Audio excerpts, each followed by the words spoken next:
আজ জুমার খুতবায় সংক্ষিপ্ত সময়ে বক্তব্যের বিষয় বিশেষ প্রার্থনা।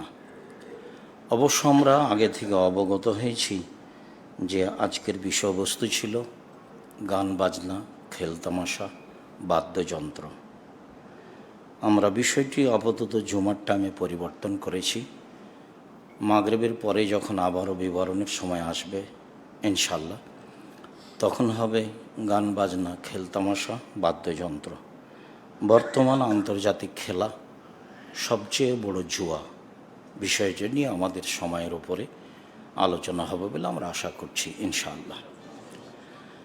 সম্মানিত দিনী ভাই বোন, মানুষ মাত্রই সমস্যা থাকে, আর মানুষ মাত্রই কিছু প্রয়োজন হয় ইহকাল ও পরকালের।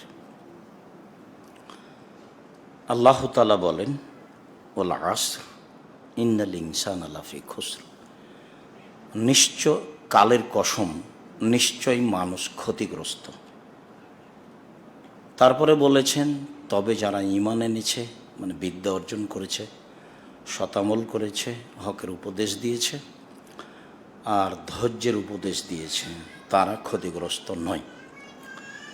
আর রাসূল সাল্লাল্লাহু আলাইহি সাল্লাম বলেছেন, কুল্লু বানি আদম খাত্তা, আদম সন্তানই পাপী। উত্তম পাপী যে পাপ হলে ক্ষমা চায়। আল্লাহ তাআলা এভাবে বললেন, আর রাসূল সাল্লাল্লাহু আলাইহি সাল্লাম এভাবে বললেন। আল্লাহ তাআলা বললেন, মানুষ মাত্রই ক্ষতিগ্রস্ত। তবে যারা বিদ্যা অর্জন করেছে, শতামল করেছে, হকের উপদেশ দিয়েছে, ধৈর্যের উপদেশ দিয়েছে, তারা ক্ষতিগ্রস্ত নয়। আর রাসূল সাল্লাল্লাহু আলাইহি সাল্লাম বলেছেন, মানুষ মাত্রই পাপী।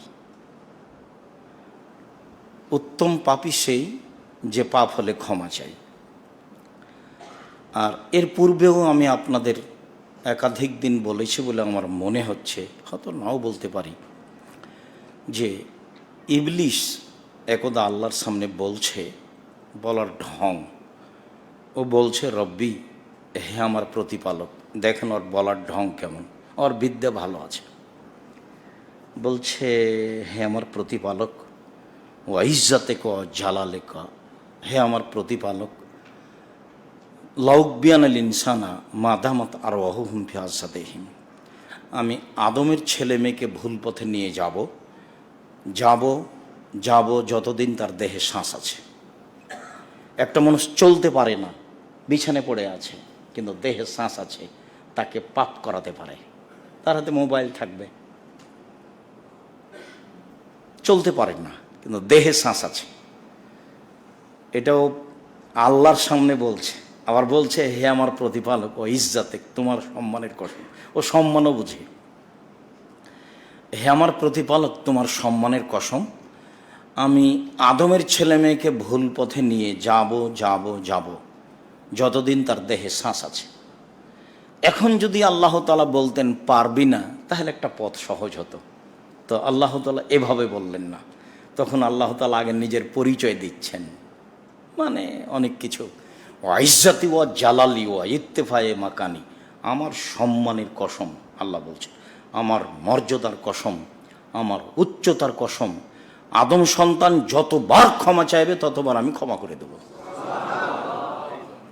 তাহলে আল্লাহ বলছেন মানুষ ক্ষতিগ্রস্ত, আর আল্লাহ রাসূলও বলছেন মানুষ পাপী, আবার শয়তানও বলছে যে ওর দেহে যতদিন শ্বাস আছে আমি তাকে ভুল পথে নিয়ে যাব। তাহলে আমার অবস্থা কি হয়, যা আপনি দেখছেন সমাজে। সম্মানিত দিনী ভাই বোন, আজকের আমাদের আলোচ্য বিষয় বিশেষ প্রার্থনা। আল্লাহ তাআলা বলেন, উদউনি আস্তাজিব লাকুম, পৃথিবীর মানুষ, তোমরা আমাকে ডাকো, আমি তোমাদের ডাকে সাড়া দিব। আল্লাহর আদেশ, তোমরা আমাকে কিছু বলো, আমি সেটা শুনব, এটা আল্লাহর আদেশ। আবার আল্লাহ তাআলা বলছেন,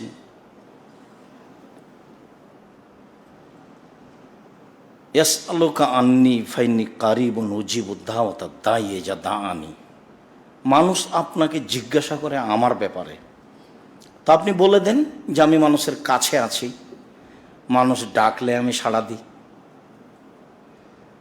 আমার ব্যাপারে আপনাকে মানুষের জিজ্ঞাসা করে, তো আপনি বলে দেন, আল্লাহ তাআলা আমাদের নবীকে বলছেন, বলে দেন যে আমি মানুষের পাশে আছি, মানুষ যা বলে সেটা আমি শুনি, এটা আপনি বলে দেন।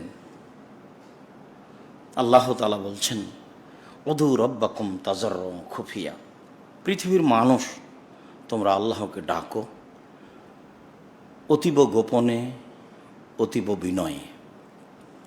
পৃথিবীর মানুষ তোমরা আল্লাহকে ডাকো অতীব গোপনে, অতীব বিনয়ে। আদেশ। আল্লাহ তাআলা আমাদের নবীকে বলেন, উযকুর রাব্বাকা ফি নাফসিক তাজাররুন খিফা ওয়া দুনাল জাহরি মিনাল কওলি বিল গুদুবি ওয়াল আসাল। মুহাম্মদ সাল্লাল্লাহু আলাইহি সাল্লাম, আপনি আপনার প্রতিপালককে মনে মনে ডাকুন, অতীব গোপনে, ভয় ভীতি নিয়ে, সরবে নয় নীরবে, সকালে ও সন্ধ্যায়। মুহাম্মদ সাল্লাল্লাহু আলাইহি সাল্লাম, আপনি আপনার প্রতিপালককে ডাকুন মনে মনে, অতীব গোপনে, ভয় ভীতি নিয়ে,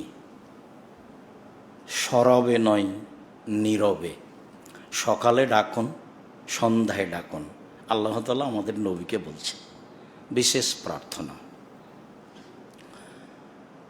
জাকারিয়া আলাইহিস সালাম যখন মারিয়ামের কাছে গেলেন, দেখলেন অসময়ের ফল, বললেন, মারিয়াম এগুলো কোথা থেকে আসলো, কি ব্যাপার?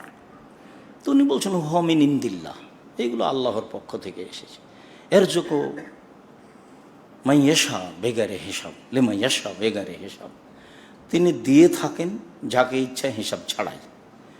তো জাকারিয়া আলাইহিস সালাম ভাবলেন যে মারিয়ামের কাছে অসময়ে যদি ফল আসতে পারে, তা আমি বৃদ্ধ মানুষ হয়ে গেছি, তাতে কি হবে?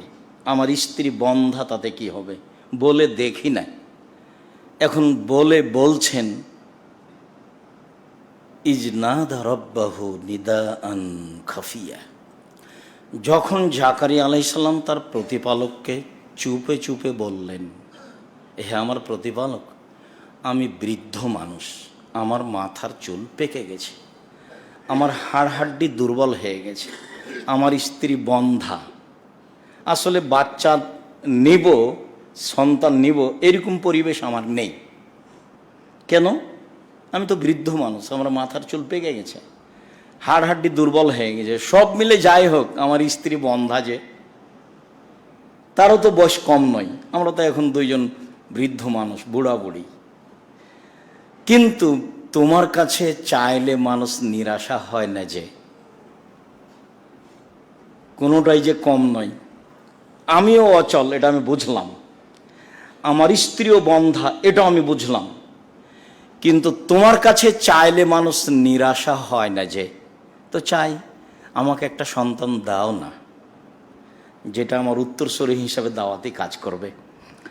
তখন আল্লাহ তাআলা বলছেন, জাকারিয়া তোমার কথাটা মেনে নিলাম, তোমাকে একটা সন্তান দিলাম যার নাম ইয়াহিয়া, সে খুব বেশি পরহেজগার, যা আল্লাহ তাআলা বলেছেন। সম্মানিত দিনী ভাই বোন, বিশেষ প্রার্থনা, আল্লাহকে কিছু বলতে শিখি, পাওয়া না পাওয়া পরে, আগে বলি তো।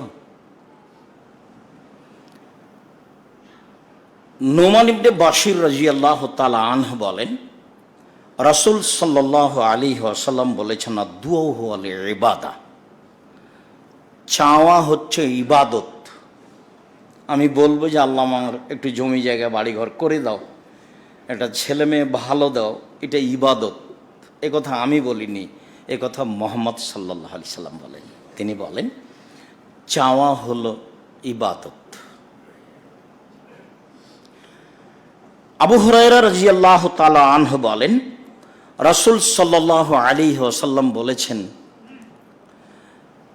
লাইসা শাইউন ইনদাল্লাহি, লাইসা শাইউন আকরাম ইনদাল্লাহি মিনাদ দুআ।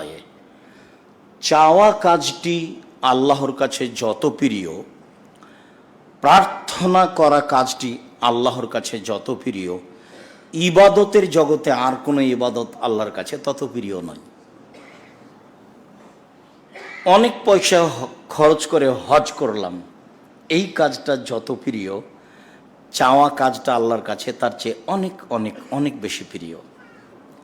আমরা জানি রমজান মাসের সিয়াম খুব দামি ইবাদত।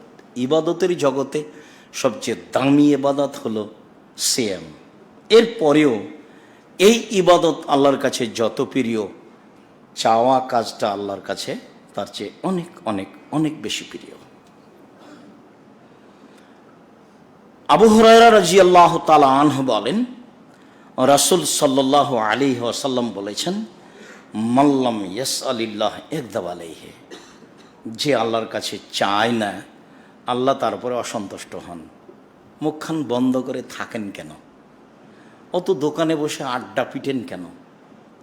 অত এরর কথা বলেন কেন? এত খেলতামাশায় ব্যস্ত কেন? বাড়ির উপরে আবার পতাকা, এটা কেমন কথা হয়? আল্লাহ নবী বলছে, আমার আফসোস, আমার উম্মত ইহুদি খ্রিস্টানের সাথে মিশে যাবে। ডান হাতের বিঘত যেমন বাম হাতের সমান, ডান পায়ের জুতা যেমন বাম পায়ের সমান। এমনকি তারা যদি মায়ের সাথে জেনা করে, আমার উম্মত মায়ের সাথে জেনা করবে। এরা ইহুদি খ্রিস্টান। আর বললেন, খালিফুল ইয়াহুদ ওয়ান নাসারা, পৃথিবীর মুসলিম পুরুষ নারী তোমরা ইহুদি খ্রিস্টানদের বিরোধিতা করো। পতাকা বাড়ির ওপরে, এটা বিরোধিতা হলো? আপনি নিশ্চিত ভালোভাবে বুঝে নেন যে নিজেকে চিনে না, ও যে মুসলিম এটাও জানে না। আল্লাহ তাআলা বলছেন, লান তারজা আনকাল ইয়াহুদ ওয়ান নাসারা হাত্তা তাত্তাবিআ মিল্লাতাহুম। মুহাম্মদ সাল্লাল্লাহু আলাইহি সাল্লাম কোনো দিন কখনো কিয়ামত পর্যন্ত ইহুদি খ্রিস্টান আপনাকে মানবে না। আপনি ইহুদি হয়ে যান, তাহলে ঠিক আছে। আপনি খ্রিস্টান হয়ে যান, তাহলে ঠিক আছে। সেখানে আপনি কেমনে এটা করেন? ও আপনাকে এত ঘৃণা করে, ও আপনাকে এত ঘৃণা করে, ও আপনাকে এত ঘৃণা করে, যদিও বুঝতে পারে যে আপনি পায়খানায় পড়ে গেছেন, টয়লেটে পড়ে গেছেন, ও যদি পাশে থাকে তাহলে আরেক বালতি পায়খানা আপনার মাথার উপরে চাপিয়ে দেবে, হাসি, অট্ট হাসি দেবে, হ্যাঁ একটা কাজ করেছি। এর নাম ইহুদি, এর নাম খ্রিস্টান। তার ভালোবাসা আপনার কাছে কেমনে হয়? আপনি কিভাবে মানুষ বল হিসাব? সম্মানিত দিনী ভাই বোন,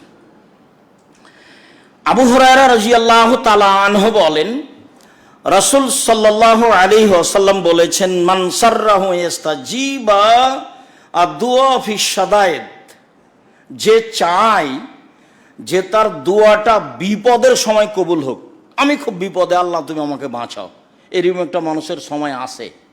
মামলা মোকদ্দমা, ঝামেলা, কোর্ট কাচারি, অনেক কিছু আসে। তো মানুষ যদি চায় যে বিপদে পড়লেই যেন আমার দোয়া কবুল হয়, ফাল ইউকসির ফির রাখায়, তাহলে সে যেন ভালো অবস্থায় বেশি বেশি দোয়া করে। ভালো অবস্থায় বেশি বেশি করলে বিপদে পড়লে কবুল হবে। আর ভালো অবস্থায় কিছুই বললেন না, আর বিপদে পড়ে অনেক কিছু বললেন, আল্লাহ তো ভালো বুঝেন, ও তো আমার আপনার মতো নয়। সম্মানিত দিনী ভাই বোন, বিশেষ প্রার্থনা।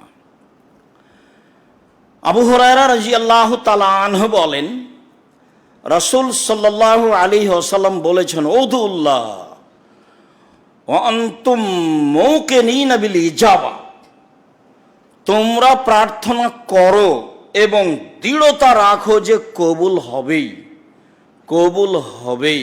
এটা আমার করে দাও, করতেই হবে। লোকের করো, আমার করবো না কেন? আমাকে দিতেই হবে। খুব শক্তভাবে দৃঢ়তার সাথে বলতে হবে। কেন? মান দাআ আন কলবিন লাহিন গাফিলিন লা ইস্তাজিব দুআহু, যে ব্যক্তি অমনোযোগ সহকারে অলস হয়ে দোয়া প্রার্থনা করে, আল্লাহ তার দোয়া কবুল করেন না। এই জন্য চাওয়ার সময় খুব দৃঢ়তা রাখতে হবে, দিতেই হবে। তুমি তো দিতে পারো, আমি তো আর কোনো পীরের কাছে যাইনি, তুমি তো দিতে পারো। আর আমি বিশ্বাস রাখি, দিনকে যেমন দিন বলি, রাত বলি না, রাতকে যেমন রাত বলি, দিন বলি না, এইটার উপরে যেমন আমার দৃঢ়তা আছে, তুমি দিতে পারো, এটার উপর আমার দৃঢ়তা আছে, দিতেই হবে। আপনার বলার ঢংটা, চাওয়ার ঢংটা এভাবে হতে হবে, এ কথা মুহাম্মদ সাল্লাল্লাহু আলাইহি সাল্লাম বলেন। আব্দুল্লাহ ইবনে ওমর বলেন, রাসূল সাল্লাল্লাহু আলাইহি ওয়াসাল্লাম বলেছেন যে ইন্না দুআ ইয়ানফাউ মিম্মা নাযালা ওয়া মিম্মা লাম ইয়ানজিল। পৃথিবীর মানুষ মনে রেখো, তোমার প্রার্থনা যা ঘটে গেছে তার জন্য উপকারে আসে, আর যা ঘটবে বলে আশঙ্কা করা হচ্ছে তার জন্য উপকারে আসে। বিপদ ঘটে গেছে বলেন, সমস্যা দূর হবে। বিপদ ঘটতে যাচ্ছে বলেন, সমস্যা দূর হবে। এ কথা মুহাম্মদ সাল্লাল্লাহু আলাইহি ওয়াসাল্লাম বলেন। নিশ্চয় দুয়া মানুষের উপকারে আসে, যা ঘটে গেছে তার জন্য আর যা ঘটবে তার জন্য। অতএব আলাইকুম ইবাদাল্লাহি বিদুআয়ে, পৃথিবীর মানুষ তোমাদের জন্য জরুরি প্রার্থনা করা। পৃথিবীর মানুষ তোমাদের জন্য জরুরি প্রার্থনা করা। চাও, বলো, বলো না কেন, বলো, বলতে থাকো। লা ইয়াসালু আহাদুকুম রব্বাহু হাজাতাহু কুল্লাহা, সব প্রয়োজন চাইতে হবে। অবশ্যই মানুষকে তার সব প্রয়োজন চাইতে হবে। হাত্তা ইয়াসআলা সিসআনা আলাইজান কথা, যদি জুতা স্যান্ডেলের ফিতে ছিঁড়ে যায় সেটাও আল্লাহকে বলতে হবে। তো জুতা স্যান্ডেলের ফিতে কি আল্লাহ রসুল বললেন? না, কম থেকে কম, সুই হোক, সূচ হোক, দা হোক, কুড়াল হোক, বিছনা কাঁথা হোক, জমি জায়গা হোক, বাড়ি ঘর হোক, যা প্রয়োজন মানুষের বেঁচে থাকতে, বড় থেকে বড়, ছোট থেকে ছোট, ক্ষুদ্র থেকে ক্ষুদ্র, সব কিছুই তার কাছে চাইতে হবে। এ কথা মুহাম্মদ সাল্লাল্লাহু আলাইহি সাল্লাম বলেন। সম্মানিত দ্বীনী ভাই বোন, আবু হুরায়রা রাদিয়াল্লাহু তাআলা আনহু বলেন, রাসূল সাল্লাল্লাহু আলাইহি ওয়াসাল্লাম বলেছেন, মান ফতিহা লাহু মিনকুম বাবুদ দুআয়ে ফতিহাত লাহু আবওয়াবুর রাহমা, যার পক্ষ থেকে চাওয়ার দরজা খুলে দেওয়া হলো তার জন্য সব রহমতের দরজা খুলে দেওয়া হলো। কি চান? যখন আপনার চাওয়া আরম্ভ হবে তখন যা প্রয়োজন তাই হবে। যদি আপনার চাওয়ার দরজাটা খুলে যায় তো রহমতের সব দরজা খুলে যাবে। ছেলে মেয়ে ভালো হোক, এটা একটা চাওয়া। বাড়ি ঘর হোক, এটা একটা চাওয়া। ভ্যান রিক্সা হোক, এটা একটা চাওয়া। জান্নাত হোক, এটা একটা চাওয়া। জাহান্নাম থেকে বাঁচি, এটা একটা চাওয়া। যত পাওয়ার পথ আছে মানুষের, সব দরজা খুলে যাবে। এ কথা মুহাম্মদ সাল্লাল্লাহু আলাইহি সাল্লাম বলেন। সম্মানিত দ্বীনী ভাই বোন, আবু হুরায়রা রাদিয়াল্লাহু তাআলা আনহু বলেন, রাসূল সাল্লাল্লাহু আলাইহি ওয়াসাল্লাম বলেছেন, মা মিন আহাদিন ইয়াসআলু আও ইয়াদু মিনাদ দুআয়ে ইল্লা আতাহুল্লাহু মা শাআলা। যখনই মানুষ কিছু চায় তখনই আল্লাহ তাকে তা দিয়ে দেন। আও আমসাকাও কাফানহু মিনাস সুয়ে মিসলাহু, আর যদি না হয় তাহলে বুঝতে হবে এই পরিমাণ ক্ষতি ঠেকিয়ে দেওয়া হয়েছে। যা চাই তা হবে, হবেই হবে। আর যদি না হয় তাহলে বুঝতে হবে এই পরিমাণ ক্ষতি আমার উপরে হতে যাচ্ছিল, সেটা কি করা হয়েছে? ঠেকিয়ে দেওয়া হয়েছে। আমি তো মানুষ, আমি তো বুঝতে পারবো না। তখন আমি বুঝলাম যে আমার দোয়া কবুল হলো না। আর না হয় বিনিময়ে জান্নাত আছে, হয় তাৎক্ষণিক, না হয় অন্য বিপদ, আর না হয় জান্নাত। আমার দোয়া আমি করলাম আর সেটা কবুল হলো না, এই লস করার তো আল্লাহর প্রয়োজন নেই। আল্লাহ কি আর আপনাকে বলবে যতই চা করবো না? এটা এই কি দল সংগঠন পেলেন যে একজন আর একজনের বিরুদ্ধে দেখছেন কত কি সমাজে আছে? এইরকম আল্লাহর প্রয়োজন নেই। আপনার কথাটা আল্লাহ বাতিল করে দিবেন, নিবেন না, প্রত্যাখ্যান করবেন, এটার প্রয়োজন তার নেই। আমি এখন মুখ খুলি না, আমার মুখটাই বিভিন্ন কথাতে ব্যবহার হয়, তার জন্য তো আমি দায়ী নই, তার জন্য তো আল্লাহ দায়ী না, আমি দায়ী। আমার মুখখান কেন কন্ট্রোলে থাকে না, আমি কেন একটু চাই না, আমি কেন মুখখান বন্ধ করে রাখি, তাহলে কি পেতে পারি? সম্মানিত দিনী ভাই বোন, চাওয়া জরুরি, আমাকে চাইতেই হবে। আবু হুরায়রা রাদিয়াল্লাহু তাআলা আনহু বলেন, রাসূল সাল্লাল্লাহু আলাইহি ওয়াসাল্লাম বলেছেন, ইস্তাজাবু লিল আবদি মা লাম ইয়াদুবি ইসমিন আও কাতিয়াতির রাহমিন। এই চল, জায়গা পরিবর্তন করে বসো, ঘুমাচ্ছ কেন? তোমার জন্যই তো আমি এসেছি রাজশাহী থেকে, তোমারও তো খুব স্বাদ। সেই দিন কবে আসবে যেদিন আব্দুর রাজ্জাক সাহেব আসবেন? কেন তিনি আসেন না? এত লম্বা দেরি কেন? আপনার উপরে আমার ভালোবাসার অভাব নেই, কিন্তু আপনি যদি অমনোযোগী থাকেন তখন আমি কষ্ট পাই। সর্বাত্মক চেষ্টা করেন, প্রস্তুত থাকেন, আপনার কিছু না কিছু উপকার করবই করবো ইনশাআল্লাহ। আদম সন্তানের দোয়া কবুল করা হবে, তবে পাপের জন্য দোয়া করলে কবুল হবে না। আল্লাহ, আমি অশ্লীল কাজ করছি, কে যেন না দেখে, এটা কবুল হবে না। আর কাতিয়াতে রাহেমিন, সম্পর্ক ছিন্ন করার, শ্বশুর টাকা দিতে চেয়েছিল, গেছে, টাকা দেয়নি, তখন বউকে বলছে তোর বাপের বাড়ি যেন আর আল্লাহ না নিয়ে যায়। ভুলে কোনোদিন শ্বশুরের কাছ থেকে কিছু নিবেন এটা আশা করবেন না, এবার আশাটাই কেটে দেবেন। আমাকে একটু বলতে পারে না আবদুল্লাহর শ্বশুর যে আমি একটু আবদুল্লাহকে একটা ঘড়ি দিই, এটা লুঙ্গি দিই, আমাকে বলতে তো পারে। আব্দুর রহিম তো বলতে পারে, তার শ্বশুর তো কিছু বলতে পারে, বলারই সাহস করে না, ওটা ভাবতেই পারে না। তা আপনার বিহাই সাহেব এত ভাবে কেন? তাহলে আপনার এবং আপনার ছেলের কোনো দুর্বলতা আছে। আর ছেলের মা তো বলেই, আব্বু তোমার শাশুড়ি কি খাওয়ালো, নিজে খুব খাওয়ায়, কিন্তু শাশুড়ি কি খাওয়ালছে এটা মায়ের খুব স্বাদ জানার। সম্মানিত দিনী ভাই বোন, সম্পর্ক ছিন্ন করার যদি দোয়া করেন তাহলে এটা কবুল হবে না। হাদিস বুখারী মুসলিম। ওয়ালাম ইয়াস্তাজিল, তাড়াহুড়া করলে দোয়া কবুল হবে না। কিলা, বলা হলো, সাহাবীগণ বলছেন আল্লাহর নবী, ওয়াল ইস্তিজালো, তাড়াহুড়া কি জিনিস? পাপের দোয়া করলে কবুল হবে না, এটা ভালো বুঝেছি।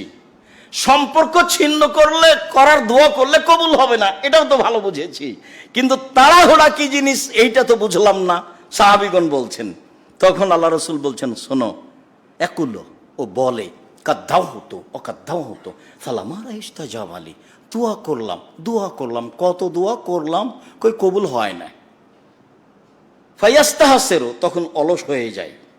ফাইদু দোয়া, তখন দোয়া ছেড়ে দেয়। হ্যাঁ, কত করেছি, 10 বছর থেকে করছি, কবুল হয় না। এইরকম যদি ভিতরে ভাব জন্মে তাহলে দোয়া কবুল হবে না। আর অবগত আছেন যে মুহাম্মদ সাল্লাল্লাহু আলাইহি ওয়াসাল্লাম অপমান অবস্থায় দোয়া করেছিলেন, তা কবুল হয়েছিল 12 বছর পরে। সিজদায় গেছেন, তখন আবু জাহাল বলল, এই কে আছো, একটা উটের ভুঁড়ি নিয়ে এসে তার মাথায় চাপিয়ে দাও। এতে রাস্তাঘাটে বাহিরে উটের ভুঁড়ি পড়ে আছে, এটা কত অপমানজনক ব্যাপার। সেটা একজন চাপিয়ে দিল, তো কে বলল, ফাতেমা তোমার আব্বার অবস্থায়। তো ফাতেমা রাদিয়াল্লাহু তাআলা দৌড়ে এসে এটাকে সরালো। তখন আল্লাহ রাসূল উঠে বললেন, আল্লাহ, উতবা, শাইবা, ওয়ালিদ বিন মুগিরা, আবু জাহাল, এদের ধ্বংস করো। খুব অপমান অবস্থায় এই কথা বলেছিলেন। সেই কথা কবুল হয়েছে 12 বছর পরে বদরের যুদ্ধে। যুদ্ধ শুরু হওয়ার আগে বলেছিলেন, সঙ্গী সাথী শুনে রেখো, এখানে থাকবে উতবার লাশ, এখানে থাকবে সাইবার লাশ, আমি আঙ্গুল দিয়ে দাগ দিয়ে দিচ্ছি, এখানে থাকবে আবু জাহালের লাশ। সাহাবীগণ বলছেন খালি দাগের উপরে পড়ে আছে তারা। যুদ্ধ শুরু হওয়ার আগে আঙ্গুল দিয়ে দাগ দিয়ে দিয়েছেন, দেশে সব লাশ দাগের উপরে পড়ে আছে, যার নাম উল্লেখ করেছেন, অপমান অবস্থায়। ছেলে হারিয়ে গেছেন, সেও নবী, যিনি দোয়া করছেন তিনিও নবী। ছেলে হারিয়ে গেছেন ইউসুফ আলাইহিস সালাম, দোয়া করছেন ইয়াকুব আলাইহিস সালাম, ছেলে ফেরত পাচ্ছেন 25 বছর পর। আপনি এত নিরাশা হলেন কেন? 6 মাস দোয়া করে বলছেন খুব করেছি, হয় না। আব্দুর রাজ্জাক সাহেব, কত যে বিপদ, কি বলি, আপনার কথা শুনে কত দোয়া করলাম, বুঝি না কিছু। এইরকম কথা বলবেন না, নিরাশার কিছু নেই। আল্লাহ, তুমি আমাদের প্রার্থনা করার তৌফিক দান করো। আল্লাহুম্মা সাল্লি আলাইহি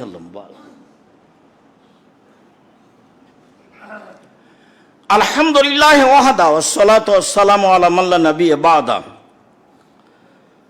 আবু দারদা রাদিয়াল্লাহু তাআলা আনহু বলেন, রাসূল সাল্লাল্লাহু আলাইহি ওয়াসাল্লাম বলেছেন, দুআউল মুসলিম দাওয়াতুল মুসলিম লি আখিহি বিজাহারিল গায়বি মুস্তাজাবাতুন। দূর থেকে আড় থেকে যখন কোনো মানুষ তার ভাইয়ের জন্য দোয়া করে, সে দোয়া কবুল করা হয়, কবুল হবেই। যেসব দোয়াগুলি জরুরিভাবে কবুল হবে তার একটি হচ্ছে, কেউ যখন কারো জন্য দোয়া করে, ওয়াইন্দা রাসিহি মালাকুন মুআক্কাল, তার মাথার পাশে একজন ফেরেশতা নির্ধারিত থাকেন। কুল্লামা দালি আখিহি বিখাইরিন, যখনই কোনো ব্যক্তি তার ভাইয়ের কল্যাণের দোয়া করে, তখন একুলাল মালাকাল মুআক্কাল বিহি আমিন, তখন তার মাথার পাশে নির্ধারিত ফেরেশতা বলেন, আল্লাহ তুমি এই দোয়া কবুল করো। ও লাকাবে মিসলিন, তুমি যে তোমার ভাইয়ের জন্য দোয়া করলে, যেই পরিমাণ দোয়া করলে সেই পরিমাণ তোমার জন্য হোক, এটা ফেরেশতা বলেন। আপনি তো এরকম জায়গাতে যদি থাকেন, দল সংগঠনের সাথে থাকেন, এরকম দলীয় কাজ থাকেন, তা আপনি কারোর জন্য দোয়া করতে পারবেন না। বরং যদি বিপদে পড়ে তাহলে আপনি বলবেন ঠিক হয়েছে, উচিত হয়েছে। তাহলে আপনি উল্টা চলে গেলেন। আজকের বক্তব্যের পরে বক্তব্যের সাথে মুনাফিকি করার চেষ্টা করবেন না। বহুদিন বলেছি আপনাকে, প্রতিশোধ নেই, প্রতিশোধ নেই, এবং বদনাম গীবাত পিছলে বলা নেই। আমার জীবনে বড় স্বাদ, দেখি টিকা যায় কিনা মানুষের বদনাম করতে রাজি নই, এবং প্রতিশোধ নিতে রাজি নই। প্রতিশোধ নিলে সিলেটের দুর্ঘটনারই প্রতিশোধ নিতাম, যখন এটা প্রয়োজন মনে করিনি। আমি মনে করি না প্রয়োজন আছে। আপনার প্রয়োজন আল্লাহর কাছে আছে, সেটা চান, ছোট কাজে যান কেন? যখন আপনি কারো বদনাম করবেন তখন আপনি মনে করবেন আমি ছোট হয়ে গেছি, ও বড় হয়ে গেছে, সেই জন্য তার ঠেকানো চাচ্ছি। এটা হিংসা। ছোট কাজে যাবেন কেন? যার কাছে বলছেন তার তো এগুলো প্রয়োজন নেই, আপনি তাকে বলেন। আপনি মানুষের জন্য, নিজের জন্য দোয়া করেন, মানুষের জন্য দোয়া করেন।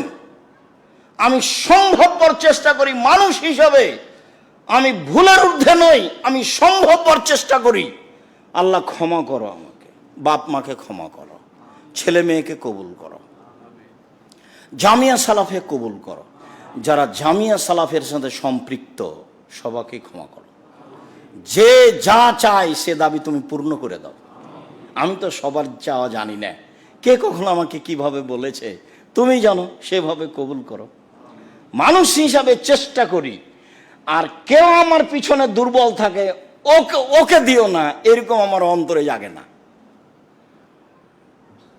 আপনি যতই গালি দেন বা যতই বিরোধিতা করেন, আপনার বিরোধিতা, আপনার গালি আমার গায়ে কোনো কাজ করে না, ওটা আমার ভিতরে কোনো প্রতিক্রিয়া করে না। সম্মানিত দিনী ভাই বোন, রাসূল সাল্লাল্লাহু আলাইহি সাল্লাম বলেন, আর থেকে অন্তরাল থেকে দোয়া করলে কবুল হবেই। কেন? তার মাথার পাশে একজন ফেরেশতা থাকেন। যতবার আপনি কারোর জন্য দোয়া করেন ততবার ফেরেশতা আল্লাহকে বলেন, আল্লাহ এই লোকটার দোয়া কবুল করো। এ একজনের জন্য দোয়া করেছে, আরেকটা করো, এর জন্য সেটা করে দাও। এ তো খালি তার জন্য বলেছে, তো ওর জন্য দাও। আপনি যদি কারোর জন্য দোয়া করেন তাহলে আপনার জন্য দোয়া ফেরেশতা করবেন, তো পিছে হটার কি প্রয়োজন? মনটা ছোট কেন? মনের ভিতরে সংকীর্ণতা কেন? সংকীর্ণতা ছাড়াই বেঁচে থাকার চেষ্টা করতে হবে। আল্লাহ তুমি কবুল করো। সম্মানিত দিনী ভাই বোন, আবু দারদা রাদিয়াল্লাহু তাআলা আনহু বলেন, রাসূল সাল্লাল্লাহু আলাইহি সাল্লাম বলেছেন, লা তাদু আলা আমওয়ালিকুম ওয়ালা আনফুসিকুম ওয়ালা আওলাদাকুম। পৃথিবীর মানুষ, তোমরা নিজের জন্য বদদোয়া করো না। এত ঝামেলার মধ্যে বেঁচে থাকার চেয়ে না থাকাই ভালো। নিজের জন্য কখনো বদদোয়া করবেন না। 2, অর্থ সম্পদের জন্য কখনো বদদোয়া করবেন না। এই ঝামেলা সেই ঝামেলা, জমি জায়গা, মামলা মোকদ্দমা, কোর্ট কাচারি, অর্থ সম্পদ না থাকাই ভালো, এইরকম দোয়া করবেন না। 3, ছেলেমেয়ের জন্য বদদোয়া করবেন না। ছেলে মেয়ে যদি কোনো সময় আপনার সাথে অন্যায় আচরণ করে, তাৎক্ষণিক সুন্দর করে অজু করে 2 রাকাত সালাত আদায় করে আল্লাহকে বলবেন, আমি তো এই ছেলে চাইনি, আমার ছেলে আমাকে গালি দিবে এটা তো আমি চাইনি। সকাল হতে হতে ছেলে ফেরত দিতে হবে, যেটা আমি চেয়েছি সেটা করে দিতে হবে, দিতেই হবে। আমার ছেলে আমাকে গালি দিবে কেন? 1 ঘন্টার মধ্যে ছেলে ফেরত দিতে হবে, এ দাবি আল্লাহর কাছে করতে হবে। সকাল হতে হতে ছেলে যেন এসে বলে, আব্বা ভুল হয়েছে, মাফ করে।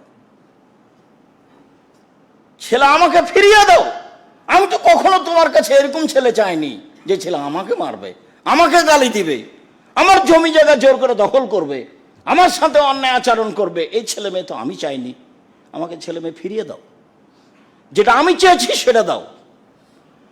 ওইদিকে কেন গেলেন যে তোকে ত্যায্যপুত্র করলাম, তোকে এই করলাম, তোকে সেই করলাম? এগুলো বলে কি হবে? ত্যায্যপুত্র বলে মারা গেলেন, ঠিকই জমি ভাগ করে নিবে, হয়তো প্রয়োজন আরো বেশি নিয়ে নিবে, ওটার তো কোনো দাম নাই। যেটা রাসূল সাল্লাল্লাহু আলাইহি ওয়াসাল্লাম বলছেন সেখানে চলেন, কখনো নয়। ছেলে মেয়ের জন্য বদদোয়া করবেন না। কেন? রাসূল সাল্লাল্লাহু আলাইহি সাল্লাম বলছেন, লা তুওয়াফিকু মিনাল্লাহি সাআতান ইসআলু ফিহা আতাউন ইস্তাজিবু লাকুম। তুমি কোন সময় নিজের জন্য বদদোয়া করলে, সম্পদের জন্য বদদোয়া করলে, ছেলে মেয়ের জন্য বদদোয়া করলে, আর ওটাই ছিল কবুলের সময়, তখন কথাটা কবুল হয়ে গেছে। এখন ছেলে বিপদে পড়ে গেছে, তো মাও কাঁদে, বাপও কাঁদে। নেন এবার, আপনার ছেলে আপনার কারণে বিপদে পড়েছে, যার কারণে আমি কষ্ট পাবো এটা কম, আমি শুনেই থাকবো, এটা পৃথিবী। আপনার ব্যথা আপনি আর কাউকে বুঝাতে পারবেন না, ওই ব্যথা আপনাকেই বুঝতে হবে, আপনার স্ত্রীকে বুঝতে হবে। আপনাদের 2 জনের কাছাকাছি আপনার আর এক ছেলে হবে না, এটা আপনি মনে রাখবেন। ছেলে মেয়ে যদি আপনার বিপদে পড়ে, তো সবচেয়ে ব্যথিত কে হবে? আপনারা 2 জন। এই জন্য আমি বলি যে কখনো ভুলেও তোমরা বইয়ের নামে অ্যাকাউন্ট খোলো না। বহুবার বলছি, বাপ মায়ের নামে খোলো, হোক গন্ডগোল, থাক গন্ডগোল।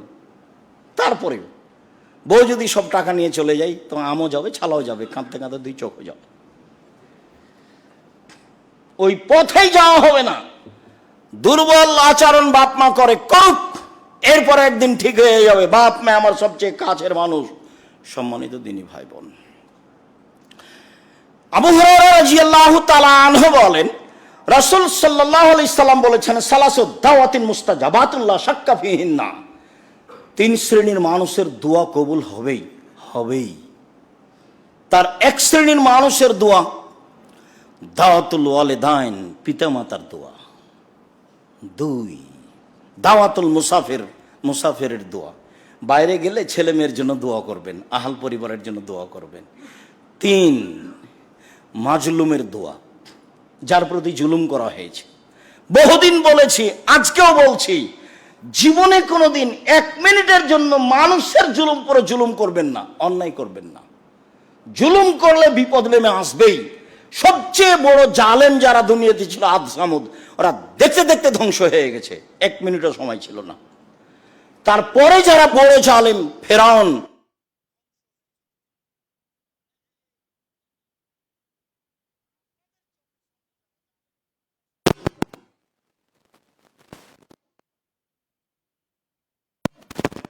জানে না, খুলনার অঘোষিত সম্রাট এরশাদ শিকদার মেয়ের মাথাতে হাত লাগাতে পারেনি। জুলুম করবেন না জীবনে। রাতে রাতে দেশ দখল করেছেন প্রেসিডেন্ট সাদ্দাম, নিরুপায় হয়ে দেশ ছেড়ে চলে গেছেন। জুলুম করবেন না জীবনে, ভুল হিসাব সামান্যতম নয়। যা বিপদে পড়েছেন সব বিপদ উপরে জানান, ওই ব্যবস্থা করতে পারে। কার প্রতি জুলুম করে, অন্যায় অবিচার করে, লুটতরাজ করে, অরাজকতা করে, রাহাজানি করে 1 মিনিট বাঁচতে রাজি হবেন না। না, এভাবে আমি বাঁচতে রাজি নই, যাতে আমি বুঝবো মানুষের প্রতি জুলুম হচ্ছে। সম্মানিত দিনী ভাই বোন, রাসূল সাল্লাল্লাহু আলাইহি সাল্লাম বলছেন যে দাওয়াতুল মাজলুমে মুস্তাজাবাতুন ওয়ালাউ কানা ফাজিরান। মাজলুম ব্যক্তি যদি বদ মানুষ হয়, তবে তার দোয়া কবুল হবে। রাসূল সাল্লাল্লাহু আলাইহি সাল্লাম এবার নিচে নামতে লাগলেন, নামতে নামতে বলছেন যে দাওয়াতুল মাজলুমে মুস্তাজাবাতুন ওয়ালাউ কানা কাফেরান। মাজলুম যদি কাফের হয়, মাজলুম যদি হিন্দু অমুসলিম হয়, আর ও যদি আল্লাহকে বলে, তার দোয়া কবুল হয়ে যাবে। ওয়ালাউ কানা বাদাহীন, কিছু পরে হলেও। ভুলেও কোনোদিন কারোর প্রতি জুলুম করার চেষ্টা করবেন না। যে কোনো মূল্যে জুলুম মুক্ত অবস্থায় বেঁচে থাকার চেষ্টা করবেন, ক্ষতিগ্রস্ত হবেন। আবু হুরায়রা রাদিয়াল্লাহু তাআলা আনহু বলেন, রাসূল সাল্লাল্লাহু আলাইহি ওয়াসাল্লাম বলেছেন, ফাসআলুল্লাহ বিবুতুনি আকুফিকুম ওয়ালা তাসআলুহু বিজুহুরিহা। তোমরা যখন আল্লাহর কাছে চাইবে, তখন হাতের পেট দিয়ে চায়ো, পিঠ দিয়ে নয়। যখন তোমরা আল্লাহর কাছে চাইবে, হাত তোলার কথা আসছে, তখন তোমরা হাতের পেট দিয়ে চায়ো, পিঠ দিয়ে নয়। আবু হুরায়রা রাদিয়াল্লাহু তাআলা আনহু বলেন, রাসূল সাল্লাল্লাহু আলাইহি সাল্লাম কানান নবী, আনাস রাদিয়াল্লাহু তাআলা আনহু বলেন, কানান নবী সাল্লাল্লাহু আলাইহি সাল্লাম ইয়াদু ফি দুআয়ে হাত্তা ইউরা বায়াজিবতাইহি। আল্লাহর নবী হাত তুলে দোয়া করতেন। হাত তুলে যখন দোয়া করতেন, তখন তার বগলের শুভ্রতা দেখা যেত। অত্র হাদিসে বোঝা যাচ্ছে তিনি বেশিরভাগ সময় চাদর গায়ে দিয়ে থাকতেন। আরো বোঝা যাচ্ছে যে তিনি হাত ওপরে উঠাতেন। আব্দুল্লাহ ইবনে আব্বাস রাদিয়াল্লাহু তাআলা আনহু বলেন, রাসূল সাল্লাল্লাহু আলাইহি সাল্লাম বলেছেন, আল মাসআলাতু আন তারফা ইয়াদাইকা হাজওয়া মানকিবাইকা। চাওয়া হচ্ছে তুমি হাত দুটা উঠাবে তোমার কাঁধ পর্যন্ত। অলিপ্তেহাল, এখনই যদি পেতে হয়, এখনই খুব বিনয়ের সাথে যদি চাইতে হয়, তাহলে আন তামুদ্দু ইয়াদাইকা জামিয়ান, দুটাই হাত তুমি একেবারে সোজা করে দাও। তো যেহেতু এই হাদিসে বোঝা যাচ্ছে যে হাত উপরে, তাহলে একবারই সোজা থেকে এটা অর্থ না নিয়ে এইটা অর্থ নেওয়া ভালো হবে। তাহলে বগলের শুভ্রতা দেখা যাবে, বুখারী মুসলিমের হাদিস। আর হাত লম্বা করতে হবে, এটাও বোঝা গেল। তাহলে কাঁধ সামনাসামনি থাকবে, এটাও চলে।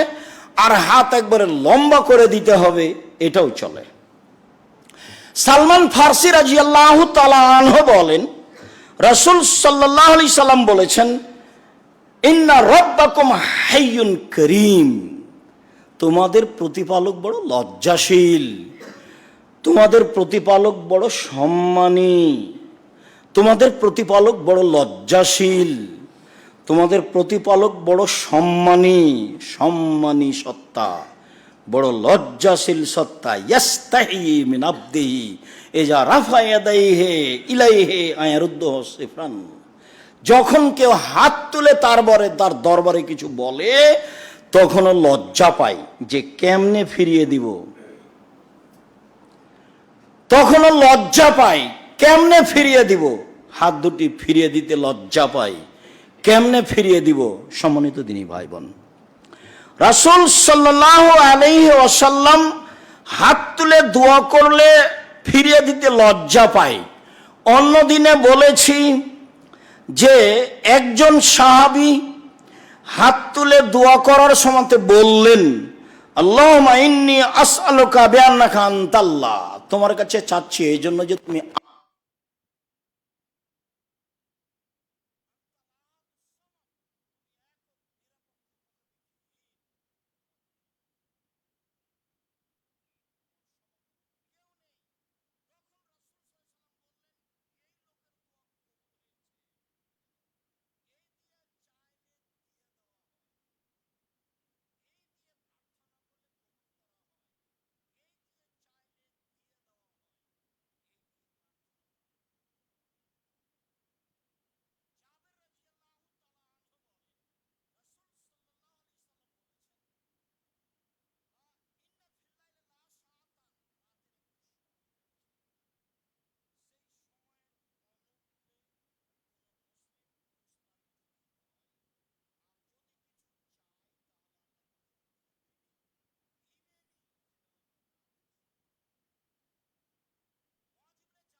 কাজের লোক, কি বলে দিচ্ছেন?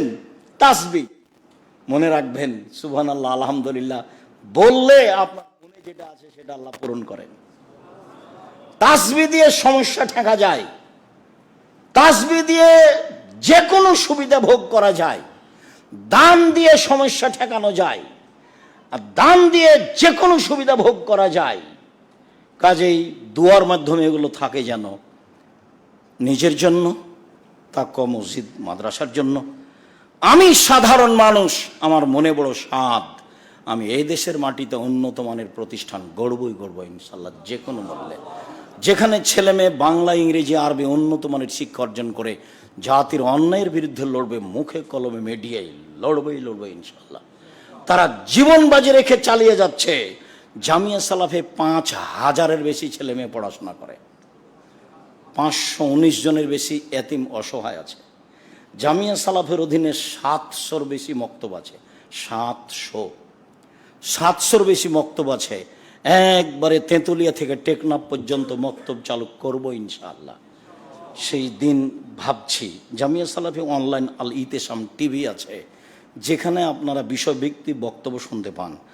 জামিয়া সালাফি আল ইতেসাম পত্রিকা আছে, এটা আপনার নিজস্ব সম্পদ। এদেশে 50টা প্রশ্নের উত্তর ফতোয়া বোর্ডে পাস করে পত্রিকা বের হয় না আল ইতেসাম ছাড়া। আল ইতেসামই একটা পত্রিকা যাতে 50টা প্রশ্ন উত্তর থাকে, ফতোয়া বোর্ড হয়, ফতোয়া বোর্ডে পাস হয়, তারপরে আসে। ব্যতিক্রম পত্রিকা আল ইতেসাম পত্রিকা, সেটা হবে আপনার বাড়ির সাথী। আমি এটা আশা করি। আপনার পয়সা দিয়ে এটা ছাপা হয়, এটা অনর্থক, যেটা আমি চাই না। জামিয়া সালাফে আছে ক্ষুদ্র ঋণের ব্যবস্থা, যেটা আপনি জানেন। জামিয়া সালাফে আপনার সার্বিক দ্বীনি সেবার জন্য এক পায়ে দাঁড়িয়ে আছে, নিজস্ব প্রেস সব কিছু তারা করছে। কাজেই আপনার কাছে যেটা আমার জোরালো দাবি, যেই কথা আপনার জন্য, যেই কথা তাকওয়া মসজিদের জন্য, সেই কথা আপনার কাছে একটু দাবি রাখছি জামিয়া সালাফের জন্য, যে আল্লাহ তুমি জামিয়া সালাফে কবুল করো। আর আপনি কখনো ভাববেন না আব্দুর রাজ্জাক সাহেব আপনার হাতে আমি 10টা টাকা দিই, এতে আপনার জামিয়া সালাফের কি হবে? আমি শুনেছি যে 45 লক্ষ টাকা মাসে বেতন লাগে। জি, মদিনা থেকে যে 5-7 জন মদিনা বিশ্ববিদ্যালয়ের টিচার এসেছে, এদের পিছনে কত খরচ, 10-15 দিন থাকবে, অনেক খরচের জায়গা জামিয়া সালাফে। জামিয়া সালাফে বিদেশি পয়সা দিয়ে চলে না, জামিয়া সালাফে কোনো সংস্থা দিয়ে চলে না, জামিয়া সালাফে সরকারি পয়সা দিয়ে চলে না, জামিয়া সালাফে রশিদ বহি বাহিরে ব্যবহার হয় না, কেউ জানে না। জামিয়া সালাফে কিভাবে চলে ছাত্র জানে না, কিভাবে চলে শিক্ষক জানে না, কিভাবে জামিয়া সালাফে চলে জনগণ জানে না, কিভাবে জামিয়া সালাফে চলে আমি নিজেও ভালোভাবে জানি না। দেশের বিশাল প্রতিষ্ঠান, আপনার কাছে দাবি রেখেছি দুয়ার। আর আপনি 10টা টাকা দেওয়া থেকে বিরত থাকেন, এটা আমি চাইনি। আপনার মনে যেন বলে যে আমি 10 টাকা দান জামিয়া সালাফে করেছি, এটা আপনার মাথায় থাকে যেন।